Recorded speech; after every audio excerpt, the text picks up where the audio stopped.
వీక్షకులకు స్వాగతం, నమస్కారం. 76వ సంవత్సరంలోకి అడుగుపెడుతున్న చంద్రబాబు నాయుడు గారికి ముందుగా ఛానల్ తరపున పుట్టినరోజు శుభాకాంక్షలు తెలియజేస్తూ, చంద్రబాబు నాయుడు గారి 5 దశాబ్దాల రాజకీయ ప్రస్థానాన్ని, నేడు జరుపుకుంటున్న పుట్టినరోజు గురించి విశ్లేషించడానికి మొదలుపెట్టున్నారు ప్రముఖ రాజకీయ విశ్లేషకులు అడిసిమల్లి శ్రీనివాసరావు గారు. వారిని అడిగి మరిన్ని విశేషాలు తీసుకునే ప్రయత్నం చేద్దాం. నమస్తే సార్. నమస్కారం అండి. 76వ సంవత్సరంలోకి అడుగుపెడుతున్న చంద్రబాబు నాయుడు గారి 5 దశాబ్దాల రాజకీయ ప్రస్థానాన్ని, ఆయన చేసిన అనేక కార్యక్రమాలని, అభివృద్ధి తీరుని ఎట్లా చూస్తారు, ఎట్లా విశ్లేషిస్తారు? చంద్రబాబు నాయుడు గారు అనేటువంటి ఒక సామాన్య మధ్యతరగతి యువకుడు రాజకీయాల్లోకి ఎంటర్ అవటం, చిత్తూరు జిల్లా రాజకీయాల్లో తన ప్రభావాన్ని యువకుడిగానే, అంటే రాజకీయాల్లో ప్రవేశించిన తొలినాళ్లలోనే ఆయన తన ప్రభావం చూపించగలిగాడు. అంటే ఆనాడు కాంగ్రెస్ టికెట్ తెచ్చుకోగలడం అంటే అప్పుడే అరంగేట్రం చేసి రాజకీయాల్లోకి ఆయన ఇక్కడ లోకల్ నాయకుల నుంచి వ్యతిరేకత ఉన్న సహకారం లేకపోయినా ఢిల్లీ నుంచి తెచ్చుకోగలిగాడండి ఆయన టికెట్. స్వయంగా ఇందిరాగాంధీ గారు సిఫారసు చేశారు ఆయన తొలి విజయం అది. తదనంతరం 78లో ఆయన మొట్టమొదటిసారిగా ఆయన ప్రజా జీవితం, అంటే ప్రజాప్రతినిధిగా ఆయన జీవితం స్టార్ట్ అయింది 78 నుంచి. అంటే దాదాపు అది ఒక 22, ఇది ఒక 26, 48 ఏళ్ళు. అంతకుముందు 2 ఏళ్ళు రాజకీయ జీవితం లెక్కేసుకుంటే 50 ఏళ్ళు, 5 దశాబ్దాలు కంప్లీట్ సంపూర్ణమైన రాజకీయ జీవితం అయింది. ఇందులో అనేక ఎత్తులు పల్లాలు, ఎగుడు దిగుళ్ళు, సంక్షోభాలు, అత్యున్నత స్థాయి, ఘన విజయం, ఘోర పరాజయం, అవమానాలు, హేళనలు, వెక్కిరింతలు, కించపరచడం, ఇలాంటివన్నీ ఎన్నో ఎదుర్కొన్నాడు ఆయన. తను తొలిసారి ఎమ్మెల్యే అయినప్పుడే ఆ టర్మ్లోనే మంత్రి అయ్యాడు ఆయన, అంజయ్ గారి క్యాబినెట్లో. తదనంతరం రామారావు గారు పార్టీ పెట్టారు. రామారావు గారు అంటే ఆయన తాలూకు పార్టీ పట్ల విశ్వాసాన్ని మనం అక్కడ ఏ పార్టీ అనేటువంటి చూడకూడదు. ఆయన కాంగ్రెస్ పార్టీలో ఉన్నాడు. ఆ పార్టీకి వ్యతిరేకంగా స్వయాన పిల్లనిచ్చిన మామగారు తెలుగుదేశం పార్టీ పెట్టారు. పెట్టినప్పుడు సాధారణంగా ఎవడన్నా సరే ఏం చేస్తారంటే రకాల నిధిలో దూకేస్తారు. అవును. అంటే రాజశేఖర రెడ్డి గారిని పోల్చాల్సి వస్తుంది. ఎందుకంటే కాంగ్రెస్ పార్టీ మనుషులైన రాజశేఖర రెడ్డి గారు వీళ్ళంతా కూడా రెడ్డి కాంగ్రెస్ పెట్టిన వెంటనే రెడ్డి కాంగ్రెస్ దూకేసాడు. ఆవుదొడ గుర్తు మొత్తం పార్టీ లాగేసుకున్నారు. తిరిగి వీళ్ళు అంటారు మళ్ళీ ఐ కాంగ్రెస్ గెలిచిన వెంటనే 78 మళ్ళీ ఇందులోకి వచ్చేసాడు. ఆ రావడానికి కూడా చంద్రబాబు గారు కారణం సినిమాల్లోనూ వెబ్ సిరీస్లోనూ దాన్ని వక్రీకరించి వాళ్ళ ఇష్టం వాళ్ళ పైత్యం ప్రకోపం చూపిస్తారు, అది వేరే కదా. ఇక్కడ ఈయన తను ఓడిపోతాడని తెలిసి కూడా పోటీ చేశాడు. చంద్రగిరి నుంచి ఆయన ఓటమి పాలయ్యాడు. తెలుగుదేశం పార్టీ గెలిచింది అక్కడ. తర్వాత ఆయన రాజకీయాల నుంచి దూరంగా ఉన్నాడు, వ్యాపారాలు చేసుకుందాం అనుకున్నాడు, అలాగే వ్యాపారం చేసుకున్నాడు. తర్వాత రామారావు గారు అన్యాయంగా పదవిచ్యుతం చేసినప్పుడు ప్రజాస్వామ్య పరిరక్షణ ఉద్యమానికి ఆయన సారథ్యం వహించాడు.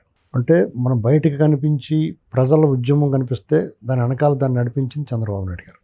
ఎన్టీ రామారావు గారికి వెన్నుదన్నుగా నిలబడి అప్పటి కాంగ్రెస్ కుయుక్తులకి ఎదురు వ్యూహాలు పన్ని తిరిగి ఎన్టీ రామారావు గారు ముఖ్యమంత్రి స్థానంలో కూర్చునే వరకు కూడా అహర్నిశలో శ్రమించి చాకచక్యంగా ఆ యజ్ఞాన్ని నిర్వహించాడు. ఆనాడు ప్రధాన భూమికి పోషించాడు. అయితే వెంటనే 85లో ఎన్నికలు వచ్చినాయి, మధ్యంతర ఎన్నికలు అసెంబ్లీకి. ఈయన వాళ్ళ మామగారు పార్టీకి ఎంత సాయం చేశాడు, పార్టీలో జాయిన్ అయ్యాడు, పార్టీకి సపోర్ట్గా ఉన్నాడు. వెంటనే ఒక ఎమ్మెల్యే పదవి సీటు తీసుకుని గెలిచి మంత్రి అయిపోవచ్చు.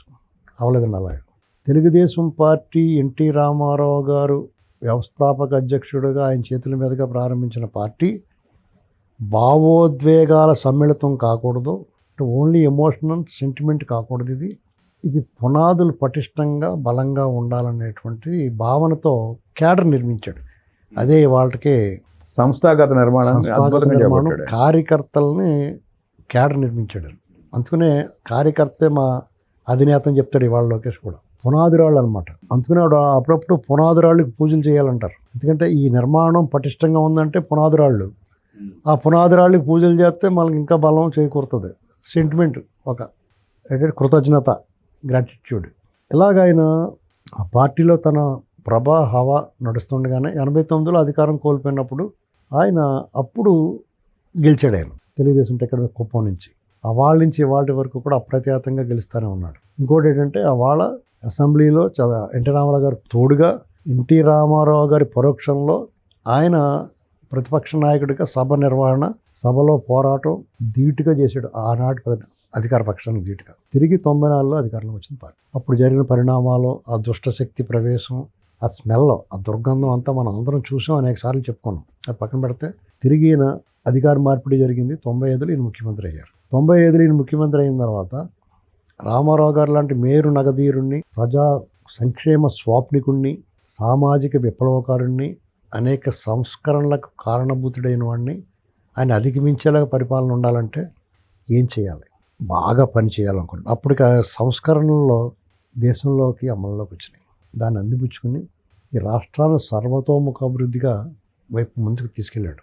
విద్యుత్తులో కానీ, మౌలిక వసతుల కల్పనలో కానీ, సులభతరమైన ఈజ్ ఆఫ్ డూయింగ్ కానీ, పౌర సేవలు సులభతరం చేయడం కానీ, అంటే ఈ సేవా కేంద్రం లాంటివి పెట్టడం కానీ, మహిళలకి దీపం పథకం లాంటివి పెట్టి వాళ్ళకి వంట ఇంటి నరకాన్ని నుంచి బయట తీసుకురావడం కానీ, డ్వాక్రా మహిళలు, డ్వాక్రా సంఘాలు ఏర్పాటు చేసి మహిళలకు సాధికారత, స్వాభిమానము, సాధికారత, ఆత్మాభిమానం, ఆత్మగౌరవం పెంచే విధంగా వాళ్ళందరినీ, డ్వాక్రా మహిళల్ని, ఆ డ్వాక్రా సంఘాలను అభివృద్ధి చేసి, జన్మభూమి అనే కార్యక్రమం ద్వారా ఈ దేశ విదేశాల్లో నివసిస్తున్న వాళ్ళకి మా మాతృభూమి, నా ఊరు, నా వాళ్ళు అనేటువంటి భావన కలిగించి వాళ్ళ చేత అభివృద్ధి కార్యక్రమాల్లో పాలు పంచుకునేలా చేసి, ఇలాగ అనేక కార్యక్రమాలు చేసుకుని ఈయన ప్రభుత్వ ఉద్యోగుల చేత కూడా పని చేయించి ప్రజల వద్దకే పాలన, ఇలాంటి వినూత్నమైన కార్యక్రమాలు.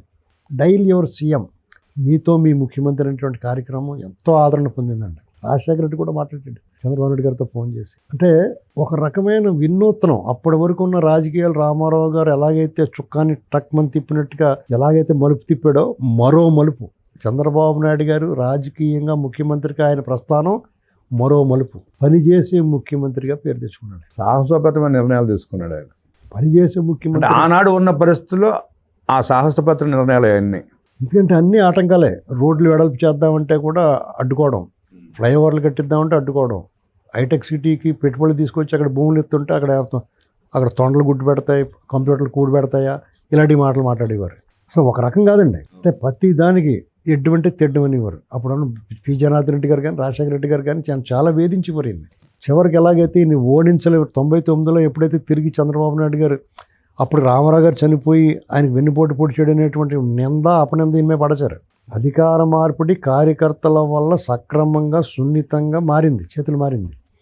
దాన్ని చంద్రబాబు నాయుడు గారిని బ్లేమ్ చేసి ఆయన మీద ఇవాళకి మాట్లాడుతూ ఉంటారు. ఆ సెకండ్ని కూడా తీసుకొచ్చి కూర్చోబెట్టి మాట్లాడుతూ ఉంటారు చంద్రబాబు నాయుడు గారు. ఈయన ఒక్క మాట అంటే ఒక్క మాట తిరిగి మాట్లాడతారు. అవాళ హైదరాబాద్ అభివృద్ధి చూసి ఎవరైనా సరే మెచ్చుకోని వాళ్ళు లేరండి. ప్రత్యర్థులు కూడా, రాహుల్ గాంధీ కూడా ఒకవేళ 2004లో అధికారం కోల్పోయిన తర్వాత కూడా ఈయన విమర్శిస్తుంటే తప్పు, ఆయన అభివృద్ధి చేశాడు. ఆయన రాజశేఖర రెడ్డి కూడా ఒప్పుకున్నాడు, విద్యుత్ సంస్కరణల వల్ల ఇవాళ మేము ఉచిత విద్యుత్ ఇవ్వగలుగుతున్నామని. అంటే మీకు అధికారం కోల్పోయి ఉండొచ్చు, ప్రజల ఆదరణ కోల్పోయి ఉండొచ్చు, కానీ మీరు చేసిన పనులు అలాగా శిలాశాసనంలాగా ఉన్నాయి. చంద్రబాబు నాయుడు గారి శ్రమని, ఆయన దార్శనికతని, ఆయన అభివృద్ధి కాముకతని ఎవరో కూడా కొట్టుపారేయలేరు, తీసిపారేయలేరు. అలాగా ఆయన అనేక కార్యక్రమాలు, తుఫాన్లు వచ్చినా, వరదలు వచ్చినా ఆయన వెంటనే పునరావాసానికి, ఆ ప్రజలను ఆదుకోవడానికి ఆయన టాస్క్. అసలు ఆయన తీసుకున్నంత వేగవంతమైన చర్యలు ఈ దేశంలో ఎవరు తీసుకున్నారు. ఇది ఆయనకి చాలా మంచి పేరు తెచ్చింది. ఇది సహజంగానే 10 ఏళ్ళ అధికారంలో ఉన్న దుష్ప్రచారాలు, సింగపూర్లో హోటల్స్, బిగ్ బాస్ అని రకరకాల రాజశేఖర రెడ్డి వాళ్ళు ఎంతో విద్య కదా, వాళ్ళకి ఇవన్నీ విపరీతంగా వాళ్ళ మీద చేసాడు. అలా దెబ్బేశారు, ప్రజలు కూడా నమ్మారు. కమ్యూనిస్టులు అందరూ కూడా వాళ్ళ మీద బషీర్బాగ్లో కాల్పులతో వాళ్ళు పగట్టేశారు. ఒక అసెంబ్లీని ముట్టడి చేద్దామంటే ముద్దెట్టుకుంటారా, ఆ ఘర్షణలో కాల్పులు జరిగినాయి, అది ఈయన మీద నెట్టేశారు. ఆ వాళ్ళ యాంటీ సోషల్ ఎలిమెంట్స్ ఎంటర్ అయిపోయారు ఆ ఉద్యమంలోకి. ఇవన్నీ రకరకాల పాపం అమాయకులైన సిపిఎం కార్యకర్తలు బలైపోయారు. ఇది ఇలా జరిగింది. తర్వాత రాజశేఖర రెడ్డి అధికారంలోకి వచ్చాడు. ఇంకా ఆ కాడి నుంచి హ్యూమిలియేషన్ మొదలైంది. అప్పటి వరకు వ్యక్తిగత దాడులు కానీ, వ్యక్తిగతంగా కించపరచడం కానీ లేదు రాజకీయాలు. హుందాగా ఉండి రాజశేఖర రెడ్డి గారు ఎప్పుడైతే ముఖ్యమంత్రి అయ్యాడో చంద్రబాబు నాయుడు గారితో సమానంగా పని చేయలేడు. ఎందుకంటే ఆయనకు అధిష్టానం ఉంటుంది, ఇన్స్ట్రుమెంట్ చేయడం కుదరదు. చంద్రబాబు నాయుడు గారిలాగా స్వయం నిర్ణయాలు తీసుకోలేడు. కాబట్టి తన స్థాయి పెంచుకోలేడు. కానీ చంద్రబాబు నాయుడు గారి స్థాయి దింపాలనుకున్నాడు. అందుకని ఆయన వ్యక్తిగతంగా పోయాడు, రకరకాలుగా హ్యూమిలియేట్ చేశారు. మ్యాక్సిమం ఎన్ని వాడాలన్నీ వాడేశారు. గంగాబావని ఇలాంటి వాళ్ళని కూడా అప్పుడే మొదలెట్టారు అలా తిట్టడం. అక్కడి నుంచే ఉసుకల్పడం మీద హత్యాకాండ, హత్య రాజకీయాలు. చంద్రబాబు నాయుడు గారు తన 10 ఏళ్ల పరిపాలనలో ఫ్యాక్షన్ ముఠాలను అంతమందించాడు, రౌడీజాన్ని అణిచేశాడు. పాత బస్తీలో ఈ సెట్లు కూడా వేయడు, ఎవడో నోరెత్తకున్నాను. ఇవన్నీ చేసుకుంటూ వచ్చిందని మళ్ళీ తిరిగి అతను అన్నిటికి ఆజ్యం పోసి అగ్గిపెట్టేసి మళ్ళీ రెడీ నారు పోసి పెంచాడు అన్నీ. ఆ యాంటీ సోషల్ ఎలిమెంట్స్ అందరికీ మళ్ళీ రెక్కలు వచ్చినాయి. చంద్రబాబు నాయుడు గారి మీద బాంబు దాడి చేసిన వాళ్ళని, బస్సు దహనం కేసులో ఉన్న వాళ్ళని, చుండూరు కేసులో ఉన్న వాళ్ళు అందరినీ నిస్సిగ్గుగా వదిలిపెట్టేశారు.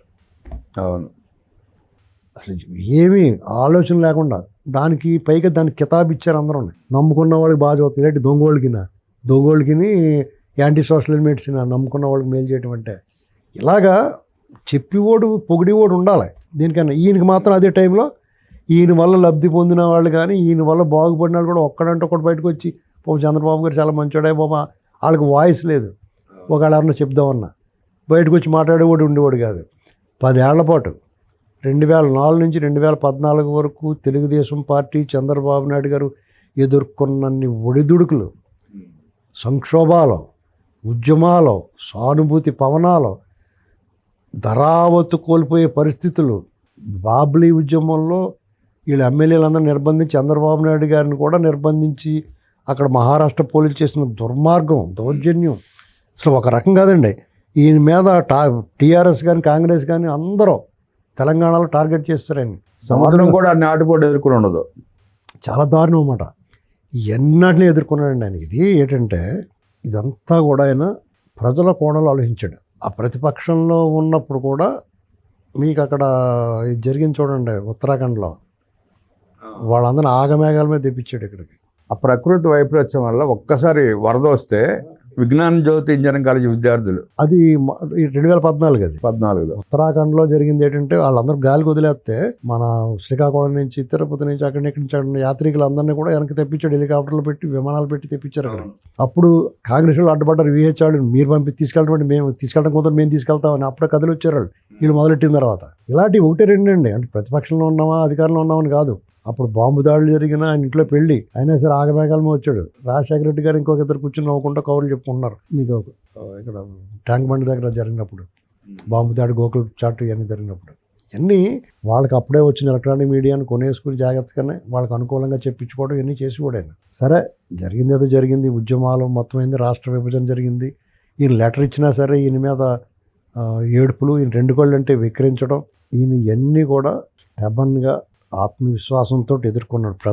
ప్రజల కోణాలు ఆలోచించాడు, ప్రజల కోసమే ఉన్నాడు. అహం బ్రహ్మస్మి అంటారండి. కానీ ఎక్కడ అహం చూపించకుండా, ఆడంబరం చూపించకుండా, అతిశయానికి పోకుండా, ఎప్పుడూ కూడా విరగబోటు లేకుండా, దూషణ భూషణ తిరస్కారాలకు అతీతంగా ఉండి, రాగద్వేషాలకు అతీతంగా ఉండి, ఎవరు ఎన్ని దుర్మార్గాలు మాటలు మాట్లాడినా ఎప్పుడూ సంయమనం కోల్పోకుండా సహనంతో వ్యవహరించాడు ఆయన. ఇది సాధారణ మనుషులకు సాధ్యం కాదండి. ఇది అసాధారణ వ్యక్తి అయిన ఈ వ్యక్తిత్వాన్ని మనం గుర్తించలేకపోతే మన లోపం. ఆయనలో మార్పు ఇవ్వలేదు. ఆయన ఎప్పుడూ అలాగే ఉన్నాడు. ఆయన్ని మనం అంచనా వేసుకోవడంలో మందే తప్పు. చాలా ఇప్పటికీ విమర్శిస్తారు ఆయన కొంతమంది. ఒకసారి తరచి చూసి ఆలోచిస్తే ఆయనది కరెక్ట్ అవుతుందండి. ఎప్పటికైనా సరే చూసుకోండి మీరు ఆయన చాలా రాష్ట్ర విభజనప్పుడు కానీ, విభజనానంతర పరిపాలన కానీ, తర్వాత ప్రతిపక్షంలో ఉన్నప్పుడు కానీ, ఇక పీక్స్ 19 నుంచి 24 వరకు అసలు నిండు సభలో ఆయన అవమానిస్తే ఒంటరిగా ఒక్కడే నిలబడి ఎదుర్కొన్నాడు. ఇవాళ జగన్మోహన్ రెడ్డి చూసారా 10 మంది కూడా ఉన్నా పారిపోతున్నాడు రాకుండానే. మేమందరం మాతో సహా అందరూ కూడా మీరు వెళ్ళొద్దు సార్ అసెంబ్లీకి అని చెప్పాం. ఎందుకంటే వీళ్ళు ఎలాంటి చేష్టలు చేస్తారు, మాటలు అంటాడు, అవమానపడతాడు, మనందరూ బాధపడాలని. అలా పారిపోకూడదని ఆయన వెళ్ళి నిలబడ్డాడు. మేము ఒక చిటికేస్తే మీరు ఖాళీ అయిపోతే ప్రతిపక్ష హోదా రాదన్నాడు. ఎవరు విడిచిపెట్టి వెళ్ళలేదు ఆయన్ని. 4-5 వెళ్ళినా కానీ ఆయనకి ఇబ్బంది కలగల ప్రతిపక్ష హోదాకి. ఏనాడు తన హుందాతనాన్ని కోల్పోలేదు. ఏనాడు ప్రెస్ ముందు అసభ్య పదజాలం మాట్లాడలా. తను తిట్టినా, తిమ్మినా, దాడికి ప్రయత్నించినా సరే ప్రతి దాడి కానీ, ప్రతి విమర్శ కానీ వాళ్ళ మీద తిట్టడం కానీ చేయలేదు. ఒకవేళ తన పార్టీ కార్యకర్తలు కానీ, నాయకులు ఎవరన్నా దురుసుగా వ్యవహరించినా, దుర్భాషలాడినా వెంటనే మందలించేవాడు. అంటే క్రమశిక్షణలో పెట్టుకోడు ఆయన. స్వయంగా ఆయన మీద దాడి జరిగింది. అనపర్తి దగ్గర 7 కిలోమీటర్లు నడిపించారు ఎన్ఎస్జి ప్రొటెక్టీని. అంటే ఏ రేంజ్లో దుర్మార్గం చేశారో చూడండి. అరాచకం, ఆఖరికి అరెస్ట్ చేశారు. ఏమీ చేయలేక ఈయన ప్రజల్లోకి వెళ్తాడు. ఈయనకి వచ్చి ఆదరణ చూసి సహించలేక ఒక పక్కన లోకేష్ గారి పాదయాత్ర ఈ తట్టుకోలేక జగన్మోహన్ రెడ్డి ఈయన అరెస్ట్ చేస్తే అన్న ఆగుతాడేమో అరెస్ట్ చేశాడు. అరెస్ట్ చేసినట్టు మాత్రం ఒక నిశ్శబ్దం ఏర్పడిందండి. ఉభయ రాష్ట్రాల్లోనే కాదు, తెలుగువారు ఎక్కడుంటే అక్కడ ఒక నిశ్శబ్దం. ఆ నిశ్శబ్దాన్ని బద్దలుగొట్టింది హైదరాబాదు నడిబొడ్డు విప్రో సర్కిల్.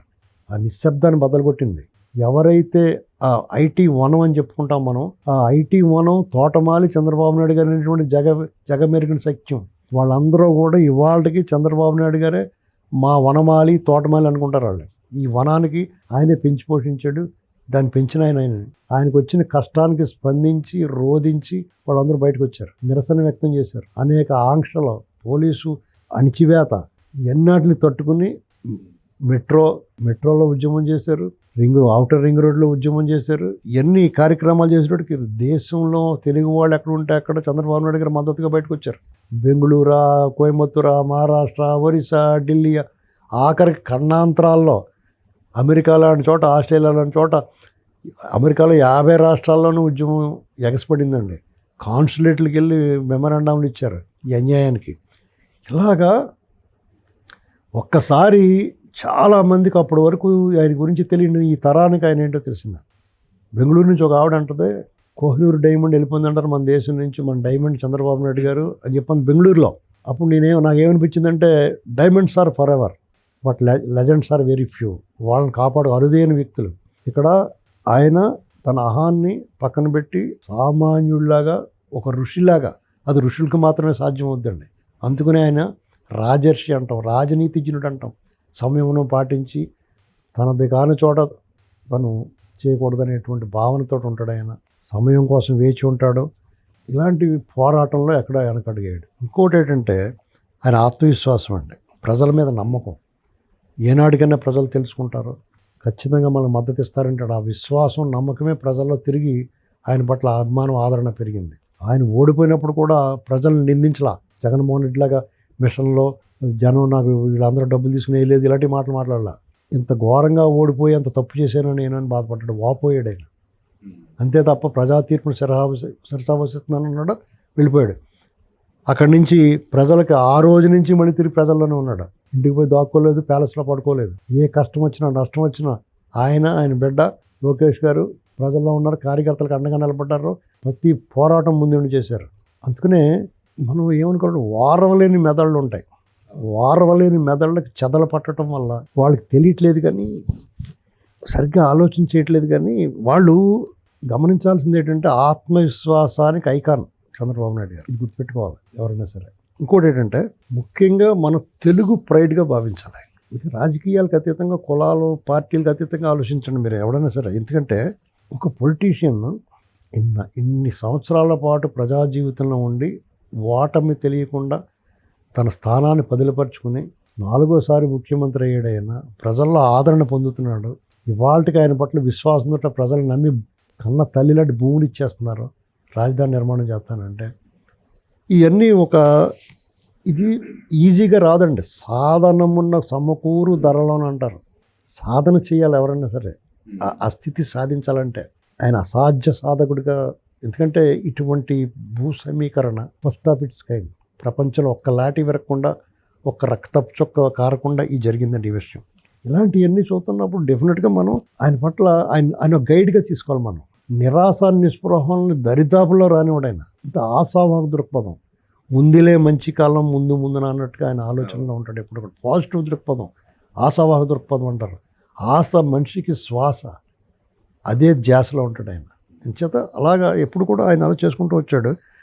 పడినా లేచి పరిగెత్తే గుణం ఉండడం అనేటువంటిది సాధారణమైన విషయం కాదండి అది. కాబట్టి మనం అందరం కూడా ఒక్కసారి రాజకీయాలు, కులాలు, మతాలు, ప్రాంతాలు, ఈ ద్వేషాలన్నీ పక్కన పెట్టి ఒక్క తెలుగువాడిగా ఆలోచించి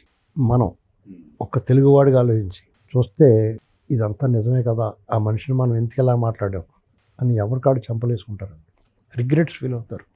పైగా మనం అందరం కూడా గ్రాటిట్యూడ్ ఉండాలి ప్రతి తెలుగువాడికి. ఎందుకంటే రాజకీయంగా నీకు నీ భావజాలం, నీకు రాగద్వేషాలు, నీకు ఇష్టం లేకపోవడం వేరు. కానీ ఒక వ్యక్తి ఆ స్థాయికి చేరిన తర్వాత రాష్ట్రం కోసం, ప్రజల కోసం అంత తప్పించి శ్రమించిన వ్యక్తిని, మన అభివృద్ధి కోసం పాటుపడిన వాడిని, ఆ అభివృద్ధి ఫలాన్ని మనం అనుభవిస్తా ఆ వ్యక్తి పట్ల ద్వేషం నింపుకోవడం అనేటువంటిది మన అనారోగ్యానికి సూచిక. దానికి నివారణే కానీ చికిత్స ఉండదు. కాబట్టి అది దరి చేరకుండా చూసుకోవాల్సిన బాధ్యత మన మీద ఉంది. మనం నాయుడు గారు తెలుగువాడి ఆత్మవిశ్వాసం, అన్నగారు ఆత్మగౌరవానికి ప్రతీక అయితే చంద్రబాబు నాయుడు గారు ఆత్మవిశ్వాసానికి ప్రతీక. హ్యాపీ బర్త్డే నాయుడు గారు. మీరు మరింత కాలం ఈ ప్రజాసేవలో తరించి మరింత అభివృద్ధి సాధించి ప్రజలు మేలు చేకూర్చాలని ప్రార్థిస్తున్నాం. ఆటుపోట్లు ఎదుర్కోవడంలో సముద్రంతో పోల్చే రాజనీతిజ్ఞుడు చంద్రబాబు నాయుడు గారి గురించి 5 దశాబ్దాల రాజకీయ చరిత్ర గురించి అనేక విషయాలు మనతో పంచుకున్న అర్స్మిల్ గారికి ధన్యవాదాలు తెలియజేస్తూ మరొకసారి నారా చంద్రబాబు నాయుడు గారికి పుట్టినరోజు శుభాకాంక్షలు. నమస్కారం.